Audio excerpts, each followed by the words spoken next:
আমাদের এক বোনের ছবি দেখাতে যাচ্ছি, তার নাম হচ্ছে সামা তুবা। ছবিটার দিকে খেয়াল করেন, এর নাম হচ্ছে সামা তুবা। সে যখন এই ছবিটা তার মায়ের সামনে দেখছিল, ভাঙা আয়নায় দেখেন সে তার মুখ দেখছে, চুলগুলো উঠে গেছে। সে বলছিল, আম্মা আমি মরবো কবে?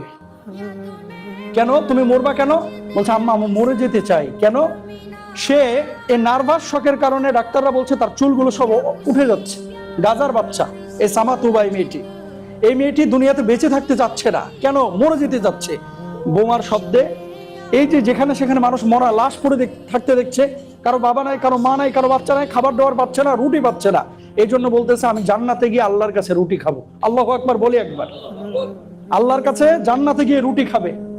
আমাদের বাচ্চারা আইপ্যাড চাই, আমাদের বাচ্চারা গেমিং সফটওয়্যার চাই, আমাদের বাচ্চারা ল্যাপটপ চাই। এই বাচ্চারা ল্যাপটপ চাচ্ছে না বোন, এই বাচ্চারা চাচ্ছে একটা রুটি, একটা রুটি। সে রুটি খাবে, এই জন্য আল্লাহর জান্নাতে যেতে চাই। অবশ্যই মুসলিম বিশ্বকে দাঁড়াইতে হবে আল্লাহর আদালতে, যদি আমরা তাদের জন্য কাজ না করি। আল্লাহ আপনাকে আমাকে অনেক ভালো রেখেছেন, ইংল্যান্ডে অনেক ভালো রেখেছেন। সেখান থেকে কিছু শেয়ার করা আমাদের দায়িত্ব।